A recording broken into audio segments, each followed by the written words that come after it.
আসসালামু আলাইকুম। প্রিয় শান্ত প্রিয় মানুষ, আশেকান জাকেরান, তরিকতের ভাই ও বোনেরা, আসসালামু আলাইকুম। কেমন আছেন সবাই? আশা করি মালিকের দয়ায় খুব ভালো আছেন। অনেক দিন পর অনেক কথাই আসতেছে মনে।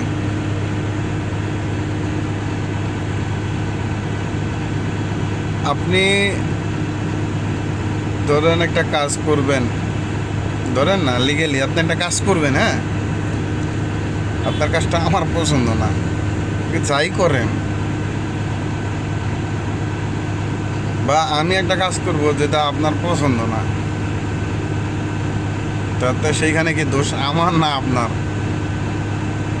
যদি আপনি কাজ করেন সেই কাজটা যদি আমার পছন্দ না হয়, তবে ওই কাজটা আপনার জন্য ভালো বা আপনি ভালো মনে করে করতেছেন, তাতে দেশ বা দশের কোনো ক্ষতি নাই। সেই কাজটা কি আসলে আমার কাছে খারাপ, আমার কাছে ভালো লাগে না, বিরক্ত লাগে, আমার কাছে অপমাননা মনে হয় যেন আমার ধর্মটারে চাবাইয়া খাওয়া লাইতেছে। এখন কি তারে আমি জোরপূর্বক আমার লাইনে চালামু? এই যে আমিনুর শাহ কি কইল যে হুজুর পাক সাল্লাল্লাহু আলাইহি সাল্লামের দেহ মুবারক 2.5 দিন পরে দাফন করা হয়েছে, তাই সেই সাহাবীদের নামে কি আমি দরুদ পড়বো? অসম্ভব। এখন এই কথাটা কি ওনার একান্ত ব্যক্তিগত বিষয়, উনি দরুদ পড়লো না পড়লো, এটা তো ধর্ম অবমাননার কি দেখলেও আমার বুঝে খেলে না। কিছু হইলেই আর কি ধর্মের অনুভূতিতে আঘাত লেগে যায়। কিছুদিন আগে একজন হিন্দু দীপুদাসকে যে জ্যান্ত একটা মানুষকে যে এইভাবে পুরাইয়া দিল, মাইরা মব সৃষ্টি কইরা, তখন কি ধর্মের কোনো অবমাননা হয় নাই? যে এত সুন্দর একটা শান্তপ্রিয় ধর্মে এরকম উচ্ছৃঙ্খল করতেছে, এটা কি ধর্মের অবমাননা না? আপনারা কি বলেন আমি বুঝি না আর কি। ধর্মের অবমাননা কি, যেটা ধর্মের মানানসই না, বা ধর্মকে কটূক্তি করা, এই যে মানুষের উপর অত্যাচার, এটা কি আদৌ ইসলামে সমর্থন করে কি না? যদি ইসলামে সমর্থন না করে, এই অত্যাচার করাটাও তো আপনার ধর্ম অবমাননারই একটা কাজ। তো ভাই, আমি চলতেছি বাঁকা পথে, আমার সোজা পথে হাঁটতে ভালো লাগে না, বা আমি সোজা পথে হাঁটতেছি, আমার বাঁকা পথে হাঁটতে ভালো লাগে না, এটা আমার একান্ত ব্যক্তিগত বিষয়। বা আমার মনের ভাব যদি প্রকাশ না করতে পারি আমি, তাহলে তার শান্তি রইল না। আমি আমার মনের ভাবটা প্রকাশ করি, আপনার যদি ভালো না লাগে আপনি আমারে বুঝাইতে পারেন। যখন দেখবেন যে না, আপনার কথা আমি বুঝতেছি না, আপনি তো আমার মানার প্রয়োজন পড়ে না, আমি তো আপনার কোনো ক্ষতি করতেছি না। এই যে একটা মানুষের ধর্ম অবমাননার আখ্যা দিয়ে মারেন, বা ধর্ম কটূক্তি করাতে মারেন, অথচ মানুষের লেগে কিন্তু ধর্মের সৃষ্টি। অনেকে বলবেন যে ধর্ম আইছে, সব ধর্ম সেরা ধর্ম আমাদের ধর্ম, ঠিক আছে ভাই, আমরা তো না করি না যে আমার ধর্ম সব ধর্মের শ্রেষ্ঠ ধর্ম।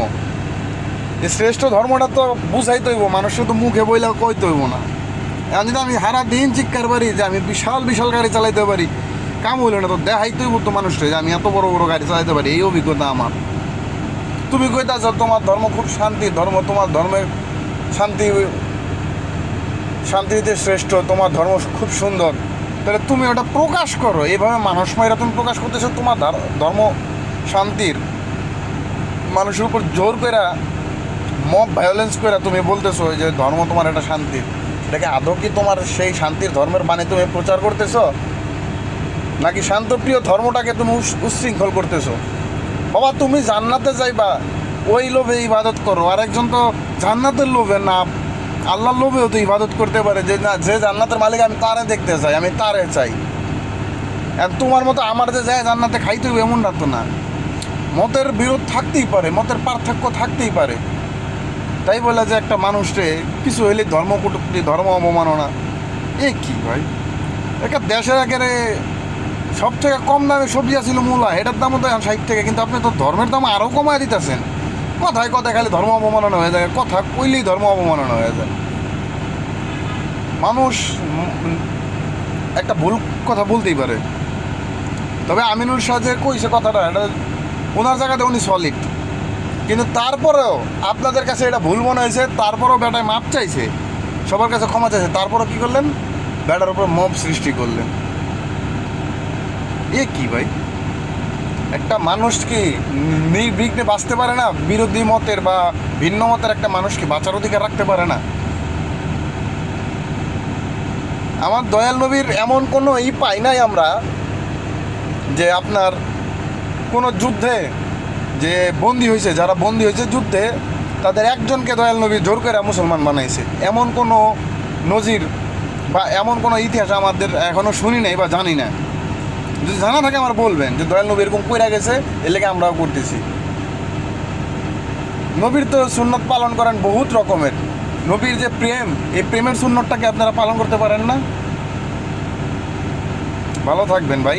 আমার কথা হয়তো খারাপ শোনা যেতে পারে, কিন্তু মনের ভিতরে একটা ক্ষোভ আছে যে মানুষ সাধারণভাবে কি বাঁচতে পারে না, সেই অধিকারটা কি রাখে না?